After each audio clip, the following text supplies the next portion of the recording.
Hello and welcome back to ADHD Support Talk Radio. My name is Tara McGillicuddy and I am the host of ADHD Support Talk Radio. I am an adult ADHD productivity coach and I am also the founder and director of ADDclasses.com. And at ADDclasses.com, we provide virtual support and education to people affected by ADD and ADHD. We offer free teleseminars. We have an extensive ADD audio library with more than 150 courses, and we also offer more in-depth support programs. And you can learn more about ADDclasses.com by going to the website www.addclasses.com. And with that, I would like to welcome back Lynne Edris to ADHD Support Talk Radio. In just a moment, Lynn and I are going to be having a discussion about clutter and overwhelm, or the overwhelm associated with clutter when you have ADD or ADHD. So welcome back, Lynn. Thanks, Tara. It's good to be here. All right, I'm so glad to have you back. Before we get started talking about clutter, can you let our listeners know a bit about yourself and also how they can get in touch with you after listening to the show? Sure, my pleasure. My name, again, is Lynne Edris, and I'm a life and ADHD coach. The name of my business is Coaching Advantages, but it's a little play on words, so it's Coaching ADD Advantages, advantages with two Ds. I am also a woman with ADHD myself and mom to a college-age son with ADHD, so I understand, a lot of the struggles that my clients are dealing with and coming to me for help for. I work primarily with adults who struggle to reach their potential due to challenges with ADD-type symptoms, and I help them learn new ways of doing things by using their natural strengths, what they're good at, what's already working for them, how they process information, so that they can really feel like they're firing on all cylinders in all areas of their lives and have more time for the things they care about and more peace and more joy in their lives. And it's, it's something I'm really passionate about because I have been where so many of my clients are, so many where you are, hiding my challenges, hiding my mess, hiding my clutter, kind of afraid to be found out. So I don't want my clients to feel like a fraud anymore. I want them to, be able to do the things that they know they're smart enough to do and be able to do them consistently.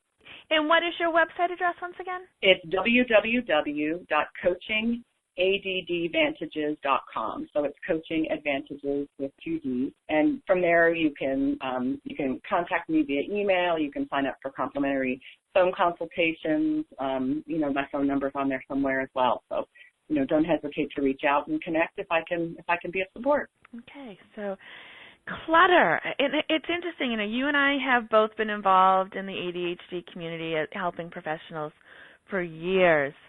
And I look back, and clutter has to be one of the biggest, most challenging issues for a lot of adults with ADHD. And it's one of those things that I sometimes forget about how challenging or what such a big problem it is. And, I was telling you before when we hadn't done a show on clutter in a while, but it's one of our most listened to shows. So it's a huge problem for people with ADHD. It really is, and it's something I hear about from the people who come to my coaching practice for help all the time, and it's something that I have had to really overcome and get on top of myself. And then when my kids were younger, when I was younger, I really struggled with clutter. It seemed to kind of come out of nowhere and all of a sudden create an overwhelming problem that I had to manage. And it affects us in so many different ways. There are different kinds of clutter, but I think, physical clutter, the clutter in our surroundings, when you have ADHD, can be absolutely debilitating. Absolutely. Yeah. And like you said, it's almost like it comes out of nowhere, and it's like it multiplies and gets bigger, like on its own. I mean, no, it doesn't, but it seems that way to us. And then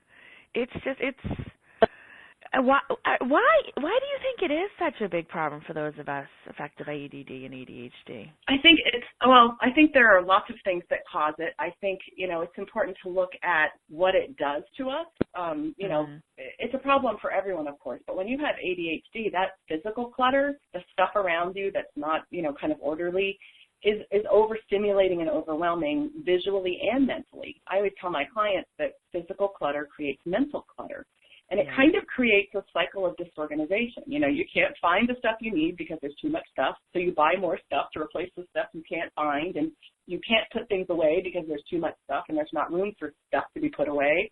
And, you know, the clutter seems to kind of morphs and grows on its own. Or, you know, sometimes it's because we don't have systems in place to keep track of the things we need to do. So we feel like we need to leave everything out in plain sight, which, you know, even if it's not a problem of maybe having too much stuff, having it all in plain sight, again, makes it harder to find the things we need, and, you know, it kind of goes around and around and around. Yeah. And I think a lot of people avoid it too. It's like, okay, it's too big to deal with. It's too cluttered. It's shutting me down, so I'm just going to avoid it. And then we really don't avoid it because it's still there. We're glancing at it as we walk by it, and even if we throw something over it, and then all of a sudden it becomes that, okay, it's time to attack my clutter, and we avoid that, so it's another cycle. It really is, and it's a really overwhelming problem. I mean, for a lot of people with ADHD, it affects them in so many ways beyond just, you know, the mental piece, beyond the organization piece. It affects them. They feel guilty. They feel stressed. They feel embarrassed, ashamed. It affects a lot of us, and I hear this all the time, and you know, I think this is maybe even the biggest issue is so many of us, when we struggle with clutter, especially at home, it really impacts our social connections. So we don't want to have people in our home. We don't want people to see, you know, our mess, or, you know, we feel like we can't get the mess under control enough to have people in our home. So, you know, we miss out on relationships. We miss out on connections with people, and the things, you know, those are the things that are important. Those are the things that we really want. Those, you know, connections, more time with the people that we care about, deeper connections with the people we have relationships with, friends, family. And, you know, that's a bigger issue than just a messy house. I mean, it really, it can affect us in all areas of our lives. And some of us, I think it starts with, you know, some of us have a little bit of a problem with financial impulsivity, like spending on things, you know, maybe we don't intend to spend money on, and not even, it isn't always big stuff. You know, I have had clients who do make big purchases impulsively, you know, cars and things like that. But for a lot of us, maybe more of us, the little stuff adds up, whether it's, you know, the stuff in the dollar bin, toiletries that are spilling out of your vanity and your medicine cabinet, or, you know, buying things you don't know you already have because you can't find them. But, you know, it's the impulse buys sometimes that really can create and add to the clutter issue. And, you know, that stuff really does kind of sneak up on you if you don't have systems in place to deal with it. And sometimes that, you know, impulsive purchasing is a kind of a symptom of difficulty with decision making. So we don't pause, and we don't stop, and we don't decide what we really need. We don't really look into it. And also sometimes clutter that isn't necessarily, you know, purchase-related clutter is a reflection of our problems with decision making that shows up a lot in paper. Like, I don't know what to do with this right now, or I can't decide right now, or I don't want to decide right now, or it's too much for me to decide right now. And it becomes something that we defray, that becomes, you know, part of the clutter problem. And so many of us live our lives being more reactive than proactive. So if you're going through life putting out fires and moving from crisis to crisis and trying to keep your head above water, it's easy for things to get out of control and to not keep up with what's in your space, keep up with making sure things have homes as they, you know, they come into your life and all of that. And all of it, you know, feeds overwhelm. And overwhelm is like a total shutdown and such a big problem for so many of us with ADD. You know, where do you start when something is overwhelming? How do you get started on something that has completely shut you down? It's that struggle with the activation piece of executive function. And I'm sure, you know, everybody listening to this knows what I'm talking about. So when it becomes overwhelming, it's really like, I call it ADD quicksand. Either you can't move, you just absolutely, you know, can't get started. Sometimes we find anything else to do other than that thing that, you know, dealing with that clutter or dealing with the thing that's overwhelming us. And sometimes, you know, the progress is just so slow that it shuts us down. I mean, it, you know, regardless of the reason it kind of morphs and accumulates, it's really debilitating, and it really exacerbates our ADHD-related challenges. Oh, it does. And I think you brought up, like, such an important thing, you know, the overwhelm. I mean, that's a huge factor, and that can shut us down. But the shame, I got to say, that's one of the biggest ones, because when you're ashamed of the clutter, and a lot of us are, I've been there, I still go back to being there from time to time, it's really hard to ask for help or to accept help or to think, okay, I can get help with this. And the clutter just gets bigger. It comes another circle again because, sometimes people can help you with the clutter. You can hire someone or ask someone to come in and just remove your clutter, or or have work with a coach or someone. But when you're in that mindset that that you're stuck in that guilt and shame about the physical clutter in your life, it's sometimes impossible to move forward, or it seems like it is. But I think that's one of the reasons doing a show like this here, you and I are two experts on ADHD, and we're saying, other people deal with this, and it's okay, it's common, and there are people that get this, and even if there aren't people that get this, you still deserve to be able to move forward and get help when you deal with the clutter, because it negatively impacts you, and it doesn't have to. Definitely. Yeah, exactly. And I think you hit the nail on the head. I mean, most people who come to me for help, the clutter is not the first thing they talk about. They're not comfortable enough yet to really talk about the fact that they've got a problem in their home or in their office that is holding them back. And, most of us, intellectually, it's kind of like the ADD in a nutshell with adults. We kind of know what we need to do, right? We know what the problem is. We're smart enough. We know that the problem is that we need to go through things. We know that the problem is that we need to be more consistent with managing things. We know all that, but it's still hard for us. And the fact that other people make this stuff look so easy, I think, is part of the problem. So we feel like we're the only ones who are not, who don't have it together. We're the only ones whose homes don't look like they belong on a TV show, and we hide from it, so we don't talk about it, and we don't ask for help. Their shame is just so, incredibly pervasive, and I think that shame is what keeps us from looking for solutions. You're spot on. There are actually people out there who like this stuff. They do. People out there, and not all, even some friends and family members that really like to help people get organized. I would not be someone who would be happy being a professional organizer. My slant is really more, helping clients figure out how to manage the stuff on an ongoing basis, and really, kind of how to tackle it and how to, in your way, and how to get yourself in a position where it doesn't keep accumulating quite so rapidly and quite so badly that you can't manage it. But I sure, would never be someone who would love to go into somebody's house and declutter for them. But there are people like that, and many of them are really happy to help if we would ask. And, that's, kind of therein lies the rub. Most of us aren't going to ask because we're too ashamed. So, you're not. And it's somewhat embarrassing if you think about it, because it can be, because it's not rocket science. It seems like it should be very easy to keep your kitchen table, clear of clutter, and then next time you look at it, it's almost not piled to the ceiling. But and it's not rocket science. But for those of us with ADHD, as it's very challenging, as many people know, as we're talking about right now. But like you said, there are people that can come in and help. Maybe it's a professional organizer, or maybe it's just someone, like, for lack of a better term, a personal assistant who you just pay to throw the stuff off your coffee table and put it in the trash and remove the clutter. So it can be a little bit easier for you to, to get through your coffee table. For sure. And I think, the fact that it's not rocket science is sort of kind of the root of the problem for a lot of us with ADHD. Because, again, we know we're smart enough. We know intellectually, pretty much what we need to do. We just haven't found ways to do it that are easy enough for us to keep up with. And that, that whole, I wish I could see a show of hands of how many of you have had that thought before. It's not rocket science. Why is this so freaking hard? That's ADD in a nutshell. And when we wrap ourselves up in all of that, we're not looking for solutions. We're not seeing solutions. We're just pretty much stuck in a place of guilt and blame and shame. And, that's never moving you forward. Yeah. And I think sometimes just a minute, okay, this is challenging for me because it's the way my brain works. Yep, I'm not one of those people who naturally has a clutter-free house. It's challenging for me. But, I like to have a peaceful environment. I'd like to be able to walk through the hallway and not trip. So, I'm resilient. I'm creative.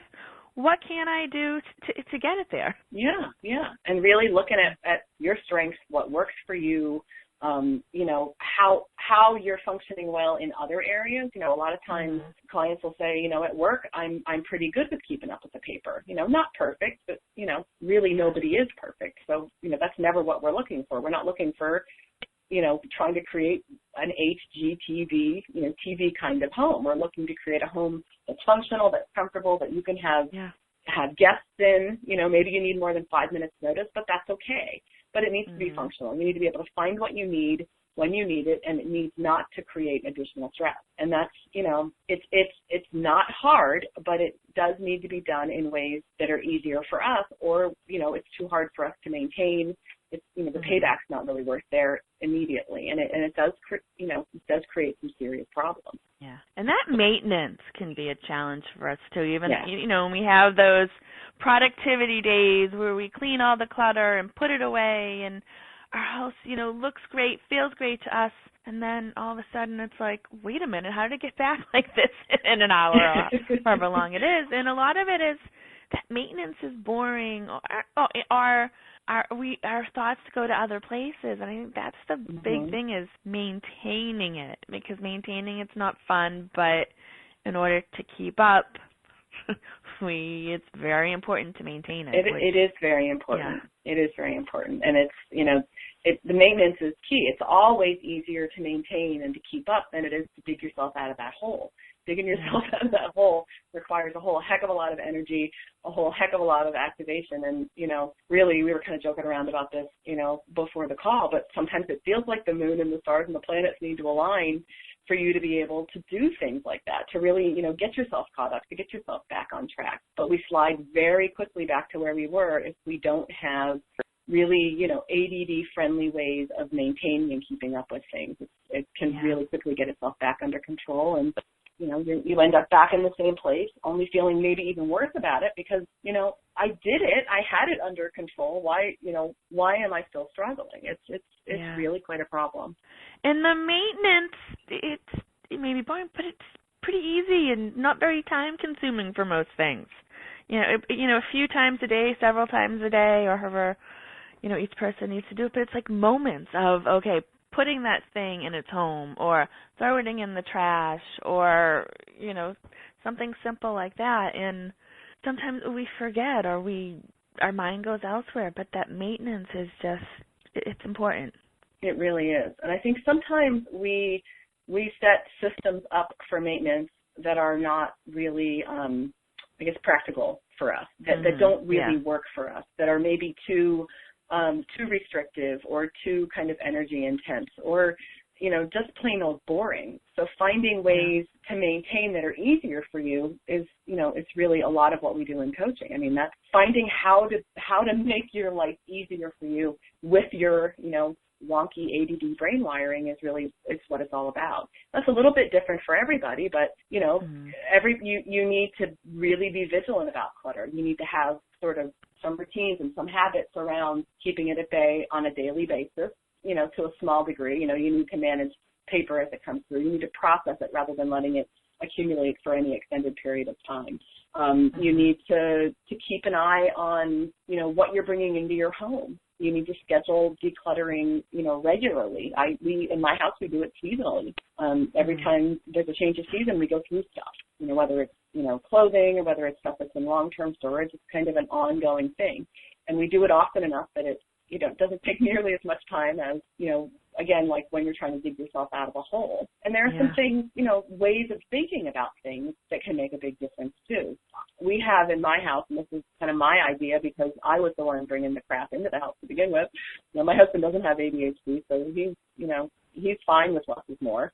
That's kind of his motto in life. But, I had to create sort of a policy for myself that I call a net zero stuff policy. So for everything that comes in, something of similar size and volume and number needs to go out. Mm-hmm. So if I buy clothing, if I buy a pair of shoes, something needs to go. If I buy a sweater, something needs to go, whether it's another sweater, another top, a pair of pants, or whatever. It's kind of like a net zero so that it's never getting worse. It may stay the same. It may get slightly better with time, but it's never getting worse. So I'm constantly vigilant about keeping up and making sure I'm not, bringing more stuff into my home that I'm going to have to deal with down the road. That's really that also makes you become aware of what's actually in your house to begin with. Because I think that's another reason a lot of us end up with clutter is because we don't have that awareness of how many black shirts we have or how many lost hairbrushes we can't find. So that can... Or pairs of socks. I had a client a couple of weeks ago, decluttering her drawer, and she gave away, I don't know how many dozens of pairs of socks because she had all these, mismatched socks that she never dealt with that were just kind of in another drawer. But there were, dozens of pairs of socks once she finally took the time to, kind of make them and go through with them that she, got rid of and let somebody else benefit from. She donated, to a shelter or something. And it really, not knowing what you have can often be part of the problem. If you don't know what you have, you're constantly replacing things that you actually don't need to replace. Yes. Okay, well, we are actually towards the end of today's show. Lynn, are there any final thoughts that you'd like to leave people today when it comes to clutter? And also, could you give out your website information once again? Sure. I think the biggest thing that I like to kind of impart to my clients is, clutter isn't just about the stuff that you need to manage. It's really important to get in touch with what it's costing you in the bigger picture of things.